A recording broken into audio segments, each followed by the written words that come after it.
My name is Alara, and I live in a small town called Cedar Creek, Oregon, where the air smells perpetually of damp earth and pine. My life here is a quiet tapestry woven with the threads of motherhood and partnership. With my husband, Liam, I am raising 5 children in a house nestled amongst towering Douglas firs, their branches a constant, gentle whisper against our windows. This place, with its misty mornings and deep, green serenity, is more than 1,000 miles and a lifetime away from the sun-scorched sidewalks and salt-stung air of Coral Bay, California, where the roots of my story are buried. My childhood ended abruptly at the age of 7, cleaved in two by my parents' divorce. It wasn't a quiet separation, but a rupture born from my father's belief that my mother, Helena, had been unfaithful.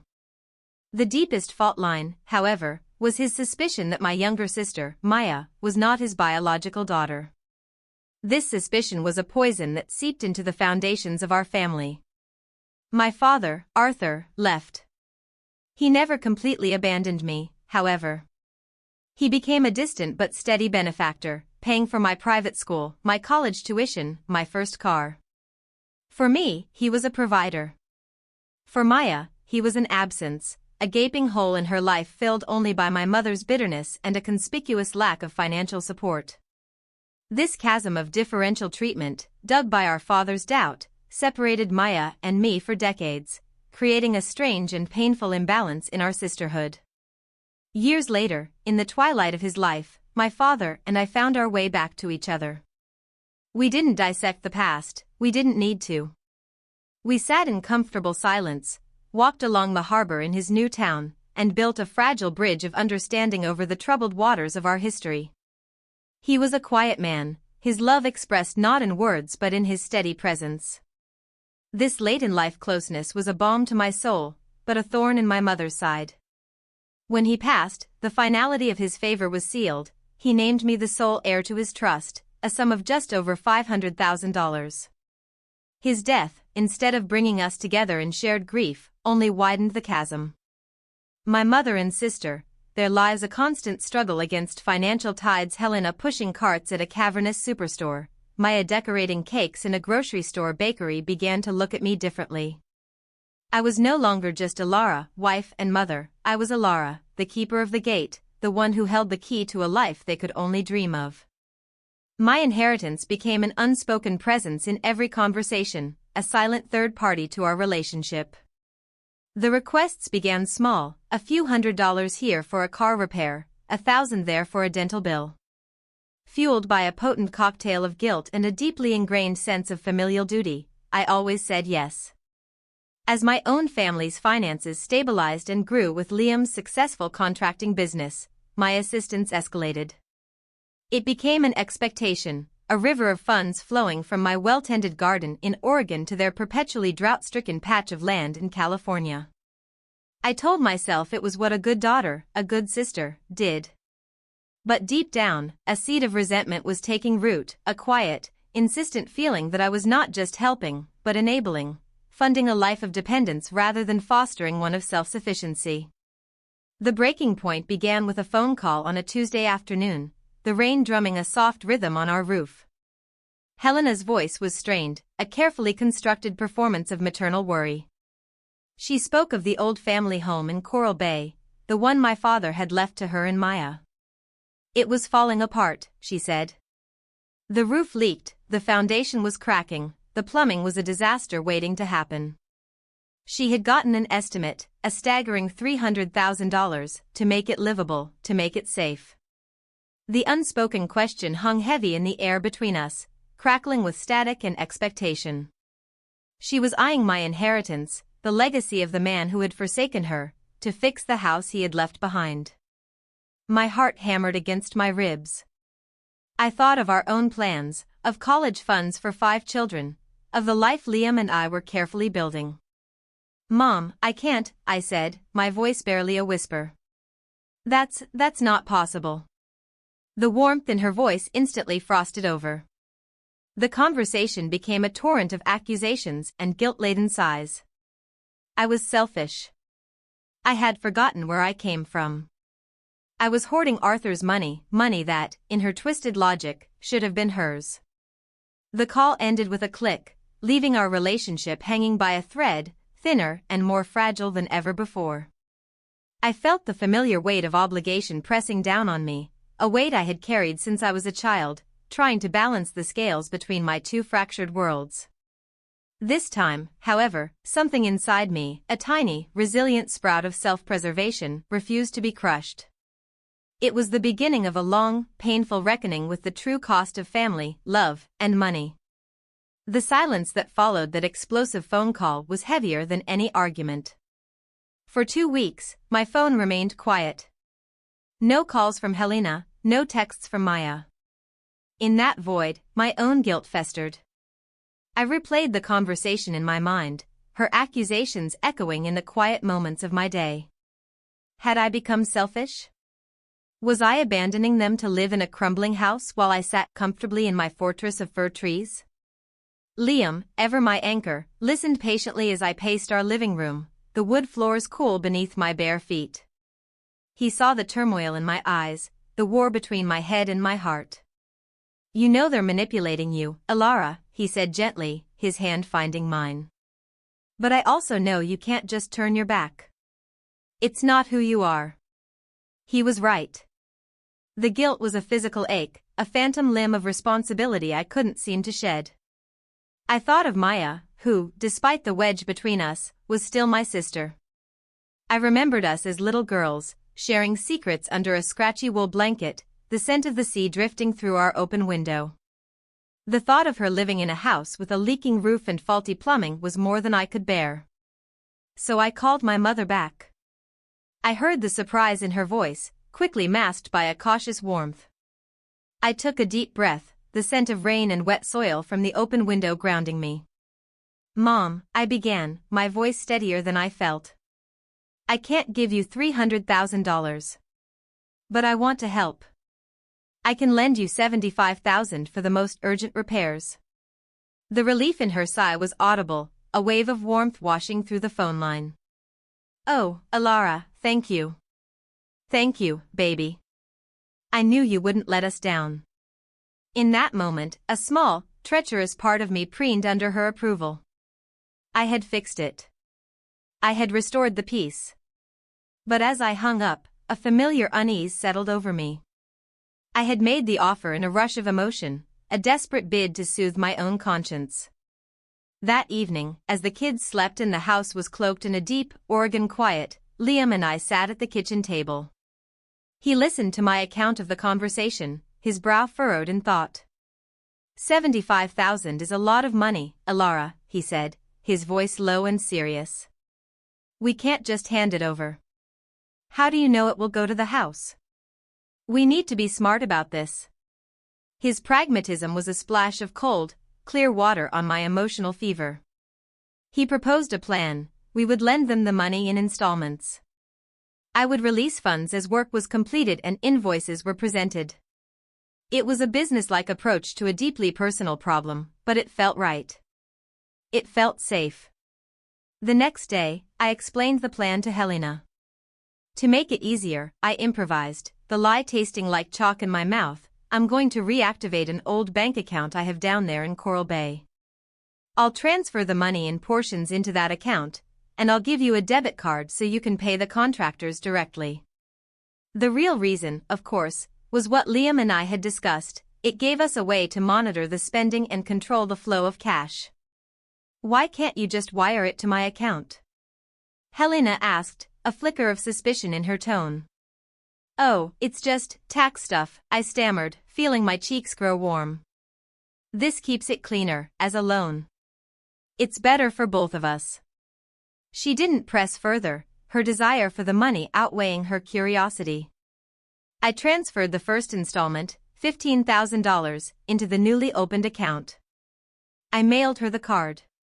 I felt a sliver of hope, a fragile belief that maybe, just maybe, this act of structured generosity could begin to repair more than just a leaky roof. Perhaps it could patch the cracks in our family, too. I wanted to believe it, but a cynical voice in the back of my mind whispered that I was merely paying for a temporary illusion of love and gratitude. The first few months of our new arrangement were deceptively calm. The phone calls from my mother became more frequent, each one laced with a cloying sweetness that set my teeth on edge. She spoke of contractors and permits, of the reassuring sound of hammers on the roof.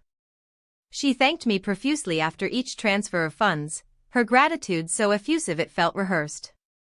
Maya, too, began sending occasional texts, peppered with heart emojis and exclamations about how wonderful and generous I was. On the surface, it was everything I had hoped for. The house was being fixed, and my family was speaking to me with a warmth I hadn't felt in years. But I couldn't shake the feeling that their kindness was transactional, a performance staged for my financial benefit. The love felt conditional, tied directly to the balance of the Coral Bay bank account. I was being courted, not cherished. The illusion shattered on a crisp autumn Saturday. I was scrolling through social media while waiting for my daughter's soccer practice to end, when I saw a post from Chloe, an old friend from high school. Her husband, Mark, had become one of Southern California's most sought-after event planners, known for his opulent, breathtakingly expensive weddings. Chloe's post was a picture of a stunning, hand-calligraphed invitation. "So excited for my brilliant husband to create some magic for this beautiful bride-to-be," she wrote. I zoomed in on the invitation. The bride's name was Maya. The air rushed out of my lungs. A wedding. A grand wedding, if Mark was planning it. I stared at the screen, a strange buzzing in my ears.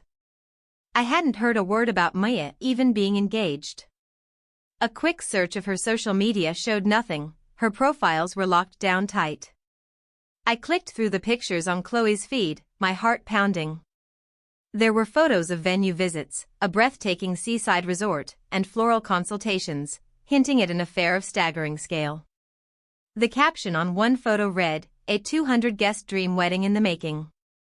Hashtag Coral Bay Dream Wedding, hashtag luxury events. I felt a cold, creeping dread.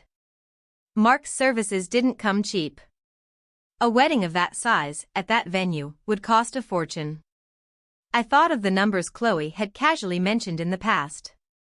A wedding like this could easily run upwards of $70,000 or $80,000. $75,000. The exact amount I had promised for the house.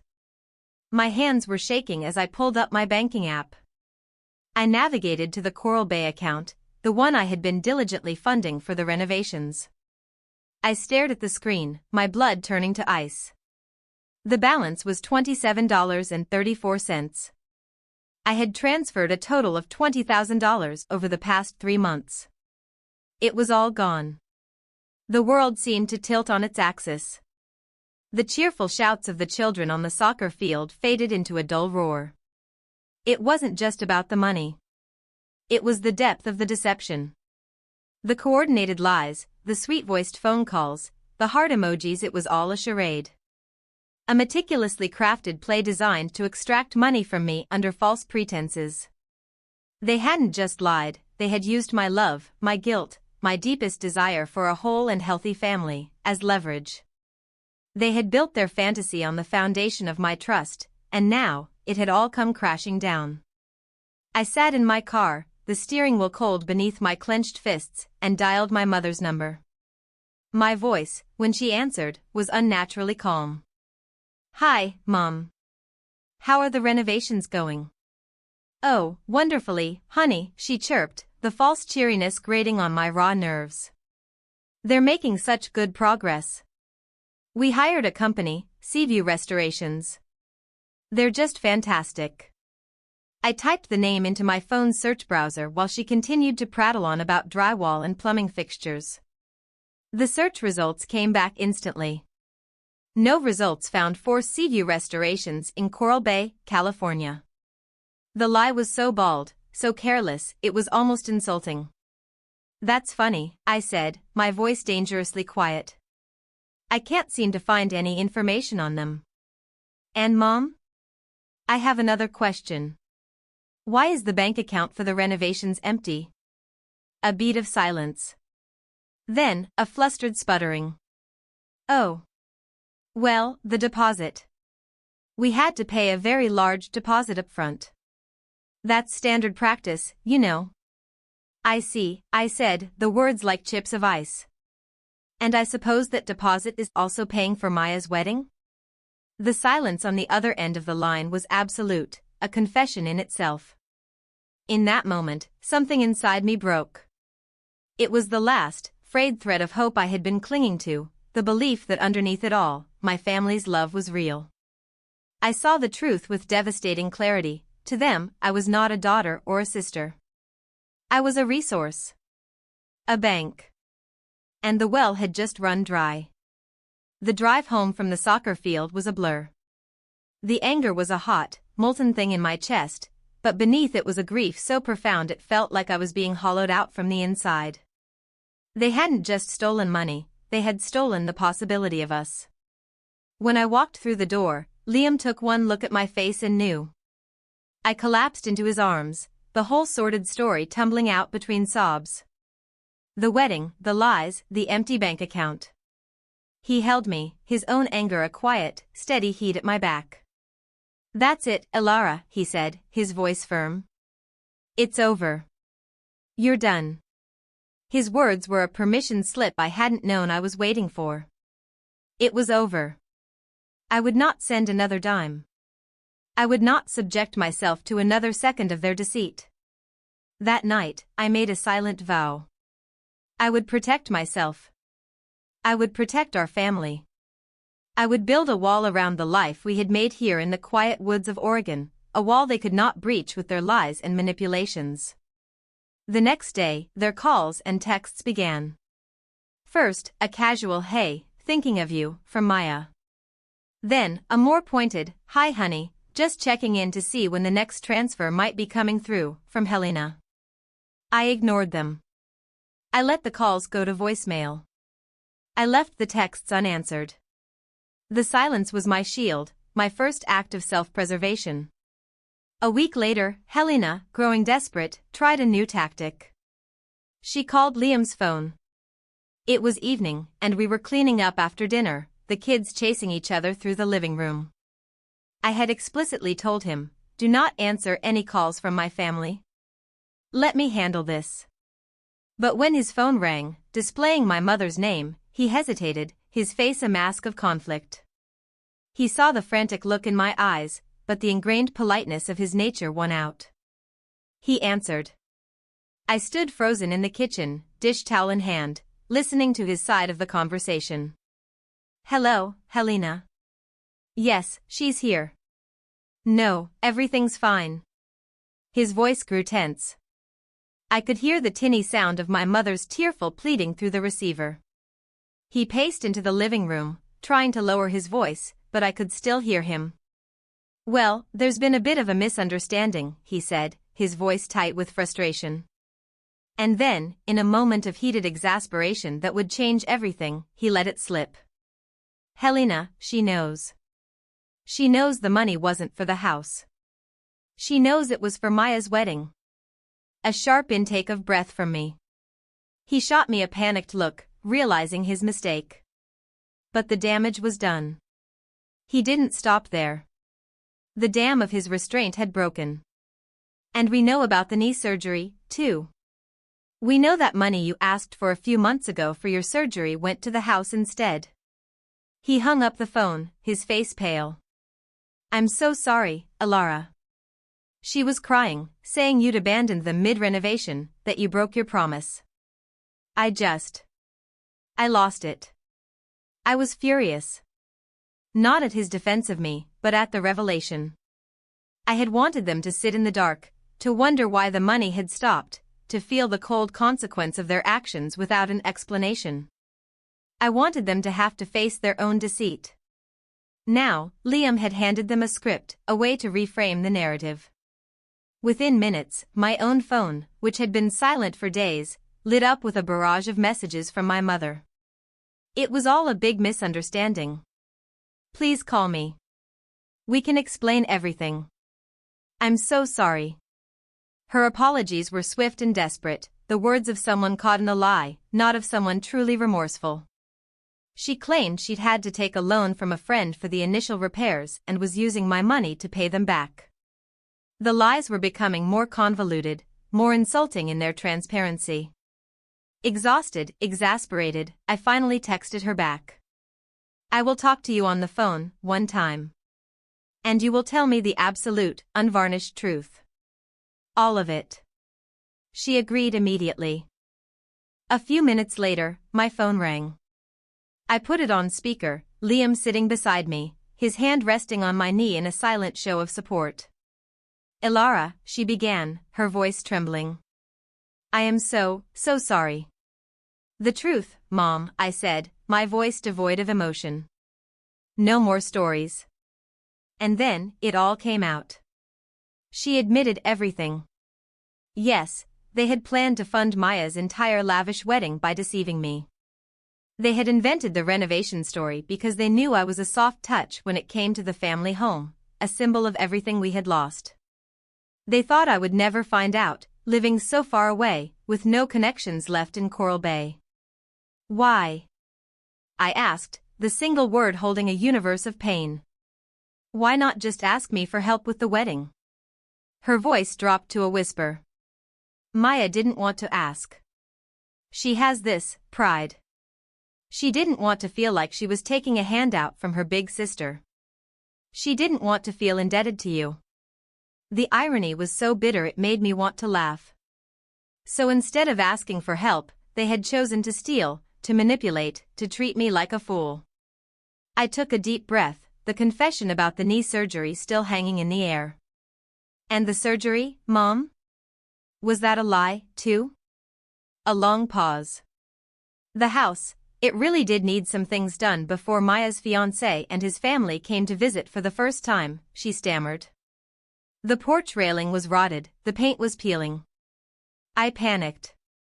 I didn't know how else to get the money quickly. So I made up the story about my knee. I listened, my body rigid, as she laid bare the full tapestry of their deceit. Each confession was a fresh wound. They had not only lied for want, for a lavish party, but for pride, for appearances.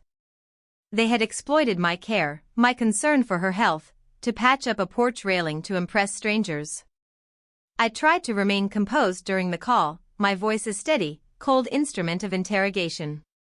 But inside, I was shattering. It was a grief that mirrored the loss of my father, the crushing realization that the one person I thought I could count on was gone. Now, I was realizing that the love I had been fighting for, the maternal love I had craved my entire life, was a mirage. The person who was supposed to care for me most in the world saw me as nothing more than a means to an end. When the call ended, I curled into a ball on the sofa and wept. I cried for hours, for the little girl who just wanted her family to be whole, for the woman who had tried so hard to buy back a love that was never really for sale. A few days of hollow silence passed. I was still reeling, moving through my days in a fog of hurt.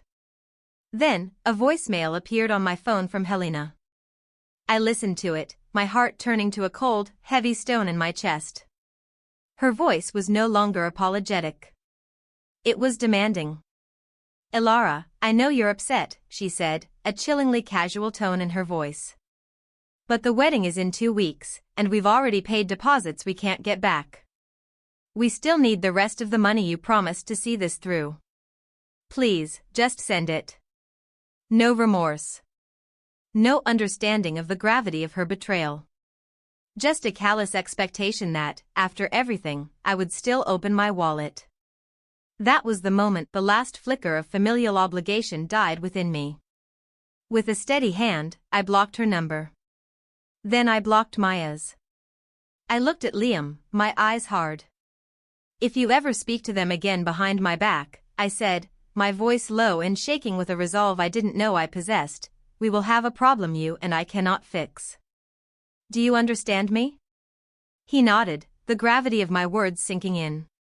He saw that this was no longer about them, it was about my survival. News still trickled in through the grapevine. My aunt, my mother's sister, who lived nearby, called me, her voice laced with concern. She said the wedding plans were in chaos. Without my funding, everything was unraveling.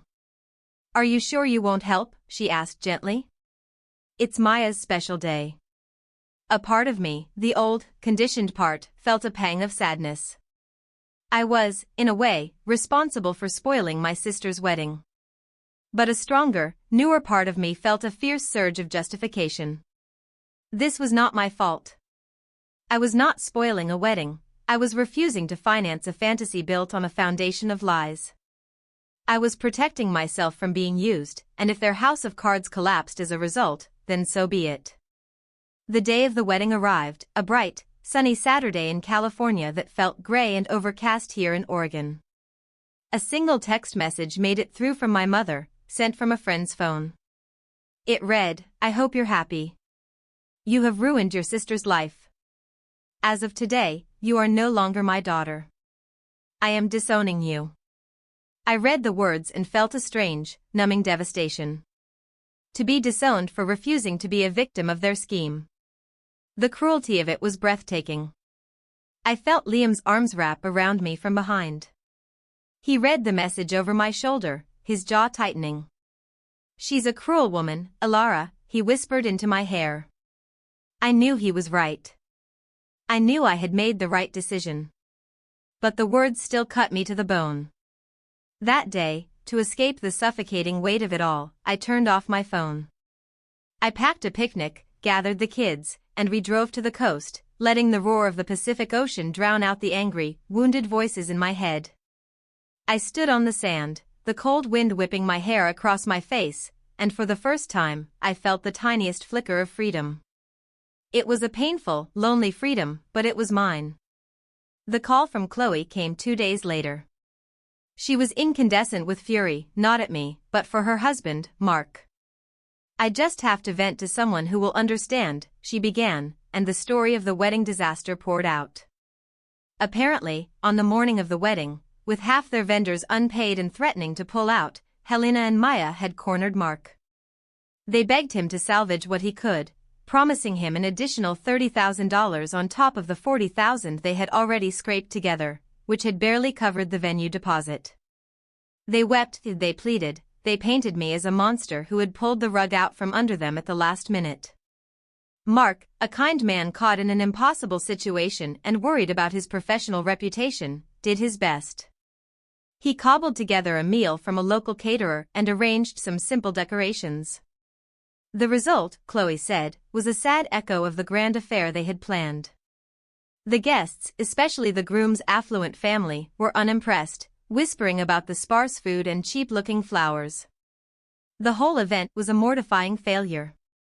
In the aftermath, to deflect the blame and save face with her new in-laws, Maya had begun telling everyone that the entire fiasco was Mark's fault. He was a terrible planner, she claimed, who had botched her dream wedding. My mother backed her up, and soon the story was spreading through their social circle. Mark, though furious, had remained silent. At Helena's tearful request, he bore the blame to protect Maya's new marriage, to prevent her from starting her new life in a cloud of humiliation. "And the best part?" Chloe said, her voice dripping with sarcasm. "They never paid him the extra $30,000 they promised. They won't even answer his calls." I listened, a profound sense of second-hand embarrassment washing over me. This was my family. This was the mess they had created out of greed and pride. I didn't say much, just let Chloe vent. I had no desire to add to the drama. "I'm not blaming you, Alara," she said before hanging up. "God, no. I can't believe them." That night, as I recounted the story to Liam, he shook his head slowly. "They're living a life they can't afford to impress people who don't matter," he said, his arm pulling me close.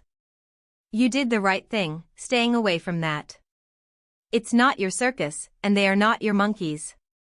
I leaned my head against his shoulder, the exhaustion of the past few months settling deep into my bones. He was right. I saw the truth in his words, a clear, sharp truth that cut through the fog of my guilt. Distancing myself from their web of deceit wasn't cruel, it was necessary. It was sane. And in the quiet of our home, surrounded by the sleeping hum of our children's breathing, I finally began to believe that I deserved to be free of it. Life began to settle into a new, quieter rhythm. The absence of my mother and sister was a palpable void, but one that was slowly being filled with a tentative peace. Liam and I focused on our children, on our home, on the simple, tangible realities of our life in Cedar Creek. We were healing. Or so I thought. One cool evening, Maya and her new husband, David, came to visit. It was their first trip to Oregon since the wedding. I had unblocked her number for the sake of logistics, our communication brief and studiously polite. Seeing her was strange. She had lost a significant amount of weight and carried herself with a newfound confidence that was both striking and unsettling. She was dressed in a simple but elegant dress that I knew was far beyond her usual budget. She was radiant, beautiful in a way that commanded attention. The evening was pleasant on the surface. We made small talk. David was charming, and Liam was his usual warm, welcoming self. He had always had a fondness for my family, a genuine affection for Maya, whom he saw as my closest ally for so many years. We opened a few bottles of good red wine, and the conversation flowed easily. After Maya and David left for their hotel, Liam and I stayed up, finishing the last of the wine. We sat on the couch, a comfortable silence between us, the embers glowing in the fireplace. He was swirling the wine in his glass, a pensive look on his face. He was drunker than I realized. He turned to me, his eyes soft and unfocused. "She's so beautiful, isn't she?" he said, his voice thick. "Maya?" "Yes, she looks great," I agreed, a little thrown by his intensity. He took a long sip of wine, his gaze distant. Then he looked directly at me, and the words he spoke landed in the quiet room like a physical blow. "Ilara. I think I'm in love with her. With Maya." The world stopped. The gentle crackle of the fire, the hum of the refrigerator, the sound of my own breathing, it all ceased. I stared at him, my mind refusing to process the words. It was a clear, heartfelt declaration, not the slurred ramblings of a drunk. It was a confession. The next morning, the house was filled with a heavy, suffocating silence. Liam was sober, quiet, and acting as if nothing had happened. He made pancakes for the kids, his movements practiced and normal, but he wouldn't meet my eyes. I watched him, my heart a cold, tight knot in my chest. Did he even remember what he'd said? Or was he hoping I would dismiss it as a drunken mistake? The old adage echoed in my mind, a drunk mind speaks a sober thought. That night, after the kids were in bed, I confronted him. We sat at the same kitchen table where he had once helped me strategize how to handle my mother's financial demands. "Do you remember what you said to me last night?" I asked, my voice shaking slightly. He had the grace to look ashamed. He ran a hand through his hair. "I remember that I said something I shouldn't have. I don't remember the exact words." "You told me you were in love with my sister," I said flatly. He winced, his gaze falling to the table. "Ilara, I was drunk." "Were the feelings there before you were drunk?" I pressed, needing to know. He sighed, a long, weary sound. "I've always thought she was a wonderful person," he admitted, his voice low.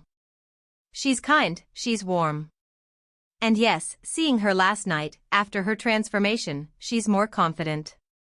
It makes her even more beautiful. I guess my drunken brain found her attractive." He looked up, his eyes pleading. "It's natural to find other people attractive, Ilara. It was a momentary thing. A stupid, drunken thought. You are my wife. You are the mother of my children. My commitment is to you, to this life." His reassurances felt hollow, like a bandage on a gaping wound. "So if things were different," I pushed, my voice trembling, "if I weren't in the picture, would you choose her?" He grew defensive then, his frustration flaring. "That's not fair. Why are you playing these hypothetical games? That's not reality. It just creates conflict over things that don't matter." After a few tense moments, he softened, reaching for my hand across the table. His touch felt foreign. "I love you, Ilara," he said earnestly. "Please don't overthink my stupid, drunken ramblings. But I couldn't stop. The thought was a poison, seeping into the newly peaceful landscape of my mind. Was I just a stand-in? A surrogate for his feelings for my sister? The thought of being intimate with him again made my stomach clench. Would I be wondering if he was thinking of her? Would I be comparing myself to her? We live 5 minutes from the hotel where she was staying. Every time I thought of her, so close, the seeds of distrust and insecurity dug their roots deeper into my heart. Liam's fondness for her, which I had once seen as brotherly and kind, now seemed suspect. Every warm word he'd ever spoken about her played back in my mind, recontextualized and sinister. The foundation of my marriage, the one solid ground I had left after the earthquake with my family, now felt like it was crumbling into dust beneath my feet. The days that followed were a blur of forced normalcy. I read comments from strangers online who had faced similar betrayals, their stories a chorus of shared pain. It became terrifyingly clear that this was not an issue we could navigate alone, with reassurances and promises to not overthink it. This was too deep, too complex.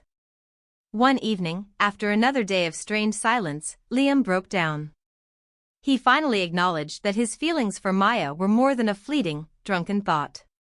He admitted they had been there, in the background, for years, a recurring, quiet attraction that he had always pushed away. He swore on our life together that he had never, and would never, act on them.